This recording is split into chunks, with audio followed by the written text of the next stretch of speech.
ಇವತ್ತು ಪ್ರಪಂಚದಲ್ಲಿ ಜನರು ಆರೋಗ್ಯನ ಅರ್ಥ ಮಾಡಿಕೊಂಡಿರೋ ರೀತಿ ಬಹಳ ತಮಾಷೆಯಾಗಿದೆ. ಆರೋಗ್ಯ ವೃತ್ತಿಪರರು ಬಹಳ ಕಮ್ಮಿ, ಔಷಧ ವೃತ್ತಿಪರರೇ ಇರೋದು. ಜನ ಔಷಧಿನಷ್ಟೇ ಕಲ್ತಿದ್ದಾರೆ, ಆರೋಗ್ಯದ ಬಗ್ಗೆ ಅಲ್ಲ. 15,000ಕ್ಕೂ ಹೆಚ್ಚಿನ ವರ್ಷಗಳ ಹಿಂದೆ ಹಿಮಾಲಯದ ಮೇಲಿನ ಪ್ರದೇಶಗಳಲ್ಲಿ ಆದಿಯೋಗಿ ಪ್ರತ್ಯಕ್ಷನಾದಾಗ ಜನರು ಜೀವನದ ರೀತಿನ ತಿಳ್ಕೊಳ್ಳಿಕ್ಕೆ ಬಯಸಿದಾಗ ಅವನು ಕಲಿಸಿದ ಮೊದಲನೇದು ಮತ್ತು ಅತ್ಯಂತ ಮೂಲಭೂತವಾದ ಸಂಗತಿ ಅಂದರೆ ನಾವಿವತ್ತು ಭೂತಶುದ್ಧಿ ಅಂತ ಕರೆಯೋ ಪ್ರಕ್ರಿಯೆ. ಹಾಗಂದ್ರೆ ನಮ್ಮ ದೇಹ ವ್ಯವಸ್ಥೆಯ ಪಂಚಮಹಾಭೂತಗಳನ್ನು ಶುದ್ಧಿಗೊಳಿಸೋದು. ಭೂತಶುದ್ಧಿಯನ್ನು ಸರಿಯಾಗಿ ಅಭ್ಯಾಸ ಮಾಡಿದರೆ ಭೂತಸಿದ್ಧಿ ಆಗುತ್ತೆ, ಅಥವಾ ಪಂಚಮಹಾಭೂತಗಳ ಮೇಲೆ ನಿರ್ದಿಷ್ಟ ಪ್ರಭುತ್ವಕ್ಕೆ ದಾರಿ ಮಾಡಿಕೊಡುತ್ತೆ.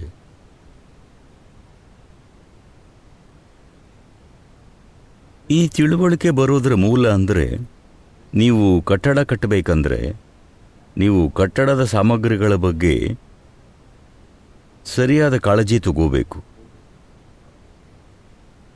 ಕಟ್ಟಡದ ಸಾಮಗ್ರಿಗಳು ಸರಿ ಇಲ್ಲದಿದ್ದರೆ, ಸರಿಯಾದ ಗುಣಮಟ್ಟ ಇಲ್ಲದಿದ್ದರೆ, ನೀವು ಕಟ್ಟೋ ಕಟ್ಟಡ, ನಿರ್ಮಿಸೋ ಕಟ್ಟಡ ಕಳಪೆ ಗುಣಮಟ್ಟದ್ದಾಗೋದು ಸಹಜ.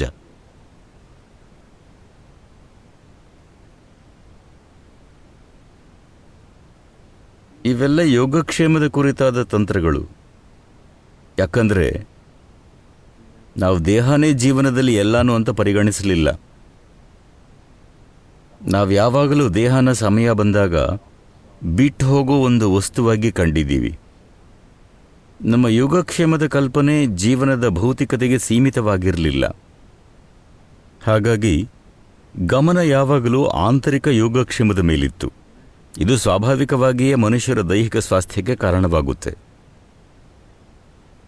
ಹೀಗಾಗಿ ನಾನು ಜನರನ್ನು ಕೇಳ್ತಿರ್ತೀನಿ, ನಿಮಗೆ ದೇಹದಲ್ಲಿ ಏನಾದರೂ ಸಮಸ್ಯೆ ಇದ್ದರೆ ನಿಮ್ಮ ದೇಹ ಎಲ್ಲಿಂದ ಸೃಷ್ಟಿ ಆಯಿತು ಅನ್ನೋದನ್ನು ಮೊದಲು ಅರ್ಥ ಮಾಡಿಕೊಳ್ಳಿ.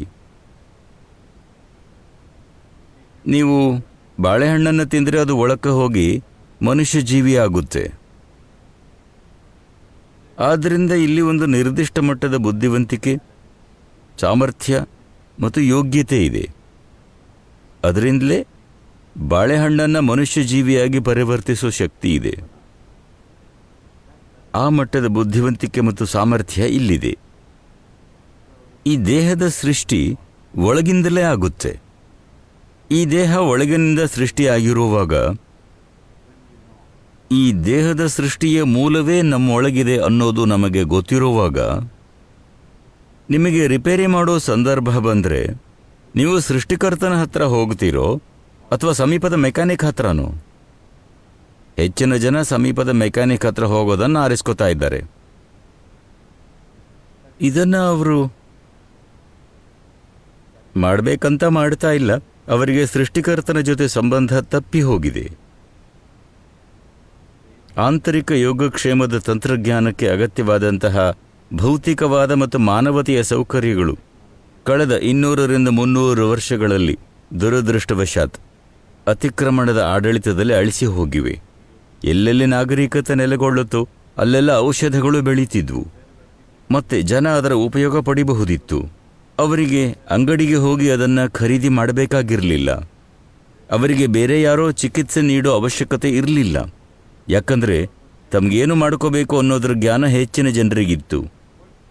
ನಿಮ್ಮಜ್ಜಿಗೆ ಅವರ ಆರೋಗ್ಯ ಮತ್ತು ಯೋಗಕ್ಷೇಮದ ಬಗ್ಗೆ ತಿಳಿದಿದ್ದ ವಿಷಯಗಳು ಮತ್ತು ಇಂದಿನ ಜನಾಂಗ ತಿಳ್ಕೊಂಡಿರೋದಕ್ಕೂ ತುಂಬ ವ್ಯತ್ಯಾಸಗಳಿವೆ.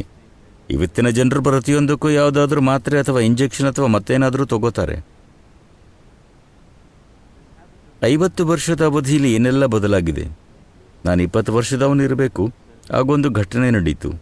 ಒಂದಿನ ನಾನು ಹಾಕಿ ಆಡ್ತಿದ್ದೆ, ನನ್ನ ಕಾಲು ಮುರ್ಕೊಂಡೆ. ಅದೇನಾಗಿತ್ತು ಅನ್ನೋದು ನನಗೆ ಗೊತ್ತಿತ್ತು. ಮೂಳೆ ಮುರಿತ ಅಂದರೆ ಏನು ಅನ್ನೋದು ನನಗೆ ಗೊತ್ತಿತ್ತು.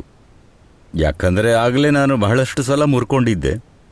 ಹೀಗಾಗಿ ಯಾವ ಮೂಳೆ ಮುರಿದಿದೆ ಅನ್ನೋದನ್ನು ಹೇಳೋಕೆ ಡಾಕ್ಟರ್ ಬೇಕಾಗಿರಲಿಲ್ಲ. ಮೂಳೆ ಮುರಿತ ಆಗಿದ್ದು ನನಗೆ ಗೊತ್ತಿತ್ತು. ಮೂಳೆ ಮುರಿದಿದ್ದರಿಂದ ನನ್ನ ಕಾಲು ಊದ್ಕೊಂಡಿತ್ತು. ಮತ್ತು ನಾನು ಕುಂಠಿತ ಹಾಕಿ ಗ್ರೌಂಡ್ ಬದಿಗೆ ಬಂದು ಸುಮ್ಮನೆ ಕೂತ್ಕೊಂಡೆ. ಉಳಿದ ಹುಡುಗರು ಆಟ ಮುಂದುವರೆಸಿದ್ರು ಮತ್ತು ಬಹಳಷ್ಟು ಧೂಳೆ ಬೀಸ್ತಾ ಇದ್ರು. ನಾನಿಲ್ಲಿ ವಿಪರೀತ ನೋವಲ್ಲಿ ಕೂತಿದ್ದೆ ಮತ್ತು ನನ್ನ ಕಾಲ ವಿಪರೀತ ಊದ್ಕೊಂಡಿತ್ತು. ಈ ಧೂಳು ಮತ್ತು ನೋವು ಸೇರಿಕೊಂಡು ನನಗೆ ಉಸಿರಾಡೋದೇ ಕಷ್ಟವಾಗಿತ್ತು. ಉಸಿರು ಕಟ್ಟಿತ್ತು. ನನಗೆ ಸ್ವಲ್ಪ ಹೊತ್ತು ಉಸಿರಾಡೋಕೆ ಆಗಲಿಲ್ಲ. ನಾನು ಉಸಿರಿಗಾಗಿ ಒದ್ದಾಡ್ತಾ ಇದ್ದೆ. ನಾನು ಉಸಿರಾಟಕ್ಕೆ ಹೆಣಗಾಡ್ತಾ ಇದ್ದೆ. ಆ ಸಮಯದಲ್ಲೇ ಧ್ಯಾನ ಮತ್ತು ಬೇರೆಲ್ಲ ವಿಷಯಗಳನ್ನು ನಾನು ಮಾಡ್ತಾ ಇದ್ದೆ. ಒಮ್ಮೆಗೆ ಈ ವಿಚಾರ ಬಂತು, ಸೃಷ್ಟಿಯ ಮೂಲನೇ ನನ್ನಲ್ಲಿರುವಾಗ ನಂಗ್ಯಾಕೆ ಈ ಉಸಿರಿನಂಥ ಸಣ್ಣ ವಿಷಯನ ಸರಿ ಮಾಡೋಕ್ಕಾಗ್ತಿಲ್ಲ? ನಂಗ್ಯಾಕೆ ಮುರಿದಿರೋ ಮೂಳೆನ ಸರಿ ಮಾಡೋಕ್ಕಾಗೋಲ್ಲ? ನಾನಲ್ಲಿ 1.25 ಗಂಟೆ ಕಣ್ಣು ಮುಚ್ಕೊಂಡು ಕೂತೆ. ನಾನು ಕಣ್ಣು ತೆರೆದಾಗ ನನ್ನ ಉಸಿರಾಟ ಪೂರ್ತಿ ಸರಿಯಾಗಿತ್ತು ಮತ್ತು ಅವತ್ತಿನಿಂದಲೂ ಪೂರ್ತಿ ಸರಿಯಾಗೇ ಇದೆ. ಮತ್ತು ಎಲ್ಲಕ್ಕಿಂತ ಹೆಚ್ಚಾಗಿ ನನ್ನ ಮುರಿದಿರೋ ಕಾಲು ಪೂರ್ತಿ ಸರಿಯಾಗಿತ್ತು. ಊತ ಕಮ್ಮಿಯಾಗಿತ್ತು ಮತ್ತು ಅದು ಸಾಕಷ್ಟು ಸುಧಾರಿಸಿತ್ತು. ಸ್ನಾಯುಗಳಲ್ಲಿ ಸ್ವಲ್ಪ ನೋವನ್ನಿಸ್ತಿತ್ತು, ಆದರೆ ಮೂಳೆ ಪೂರ್ತಿ ಸರಿಯಾಗಿತ್ತು. ನಿಜವಾಗ್ಲೂ ನನಗೆ ನಂಬಿಕೆ ಬರಲಿಲ್ಲ. ನಾನು ಎದ್ದು ನಿಂತ್ಕೊಂಡೆ. ನನಗದು ಆಧಾರ ಕೊಡುತ್ತೋ ಇಲ್ವೋ ಅನ್ನೋದು ನನಗೆ ಗೊತ್ತಿರಲಿಲ್ಲ. ಆದರೆ ನಾನು ಚೆನ್ನಾಗೇ ಇದ್ದೆ. ನನ್ನ ಮೋಟಾರ್ ಸೈಕಲ್ ಏರಿದೆ. ನಿಮಗೆ ಗೊತ್ತಲ್ಲ, ಎಡಗಾಲಿಂದ ಗಾಡಿನ ಚಾಲೂ ಮಾಡಬೇಕಿತ್ತು. ನಾನು ಹಾಗೆ ಮಾಡಿದೆ ಮತ್ತು ನಾನು ಆರಾಮಾಗೇ ಇದ್ದೆ. ಆ ಕ್ಷಣದಿಂದಲೇ ಆಂತರಿಕ ಯೋಗಕ್ಷೇಮಕ್ಕಾಗಿ ಈ ಸಂಪೂರ್ಣ ತಂತ್ರಜ್ಞಾನನ ನಾನು ನೋಡಲಿಕ್ಕೆ ಆರಂಭಿಸಿದೆ. ನಾವೀಗ ಕೊಡೋ ಇನ್ನರ್ ಇಂಜಿನಿಯರಿಂಗ್ ಮೂಲತಃ ಆ ಅನುಭವದಿಂದ ಬಂತು. ಒಂದು ಭೌತಿಕವಾದದ್ದು ಕಾಯಿಲೆ ಥರ ಅಲ್ಲ, ಮುರಿದಿರೋ ಮೂಳೆ ಥರ ಒಂದು ಭೌತಿಕ ವಿಷಯ 1.25 ಗಂಟೆಯಲ್ಲಿ ನನ್ನಲ್ಲಿ ಪೂರ್ತಿ ಸರಿಯಾಯಿತು ಮತ್ತು ಅದು ಪೂರ್ತಿಯಾಗಿ ಆರಾಮ ಆಯಿತು. ಈ ಅನುಭವದಿಂದ ಸಜ್ಜಾಗಿ ನನ್ನ ಜೊತೆ ಬಹಳಷ್ಟು ಥರದಲ್ಲಿ ಪ್ರಯೋಗ ಮಾಡಲಿಕ್ಕೆ ಆರಂಭ ಮಾಡಿದೆ ಮತ್ತು ಹಲವಾರು ವಿಷಯಗಳನ್ನು ತಿಳ್ಕೊಂಡೆ. ಅದನ್ನೇ ಇವತ್ತು ನಾವು ಇನ್ನರ್ ಇಂಜಿನಿಯರಿಂಗ್ ಪ್ರಕ್ರಿಯೆಯಾಗಿ ಹೇಳ್ಕೊಡ್ತಾ ಇದ್ದೀವಿ.